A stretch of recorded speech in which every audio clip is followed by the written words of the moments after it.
Sir काय प्रकार झाला? दिवाळी पोलिसांच्या आधी एका 25 वर्षीय डॉक्टर मुलीनं विषारी औषध प्राशन आत्महत्या केली. नेमकं काय होतं, काय घटना?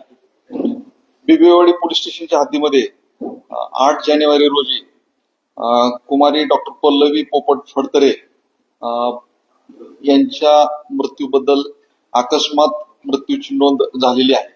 यामध्ये अकस्मात मृत्यूचा तपास करत असताना असं समोर आलं की मुलगा कुलदीप आदिनाथ सावंत वय 30 वर्ष राहणार जत सांगली यांनी यापूर्वी आपले लग्न झालेले असताना देखील जीवनसाथी.com या संकेतस्थळावर आपण अविवाहित असल्याचे नमूद करून लग्नासाठी नोंदणी केली होती.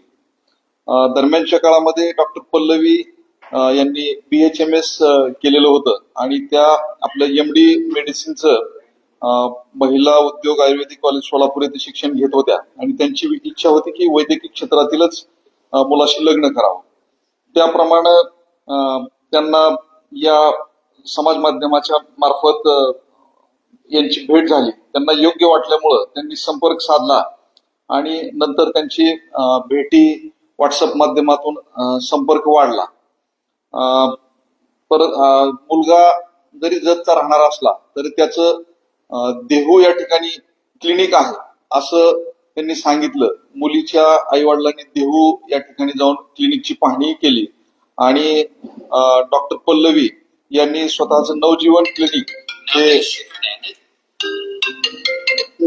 क्लिनिक सुरू केलेलं होतं बिबवेवाडीमध्ये.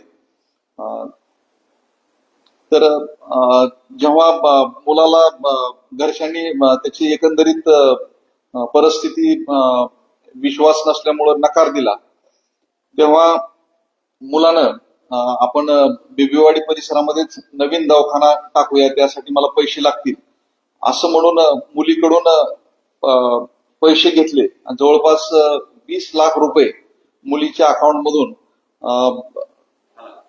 कुलदीपच्या अकाउंट मध्ये ट्रान्सफर झालेले तपासांती दिसून येत आहेत. आणि जो एकंदरीत तपास झाला त्या साक्षी पुराव्याच्या आधारावरती 18 जानेवारी रोजी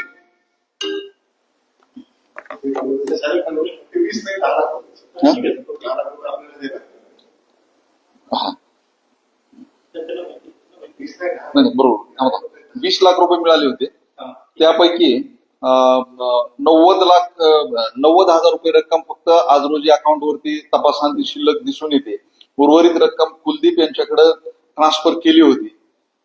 एकंदरीत मुलीच्याही जेव्हा या बाबी लक्षात आल्या की कुलदीपचा ऑलरेडी विवाह झालेला आहे आणि आपली पूर्णपणे फसवणूक झालेली आहे, तेव्हा मानसिक धक्का बसून मानसिक तणावात जाऊन क्लिनिकमध्ये विषारी औषध पिऊन डॉक्टर पल्लवी यांनी आत्महत्या केल्याचं निष्पन्न झालेलं आहे. आणि त्या अनुषंगानं कुलदीप सावंत यांच्यावरती आत्महत्येस प्रवृत्त केलं म्हणून बिबवेवाडी पोलीस स्टेशन या ठिकाणी गुन्हा दाखल असून पुढील तपास चालू आहे. फारच लांबलं काय?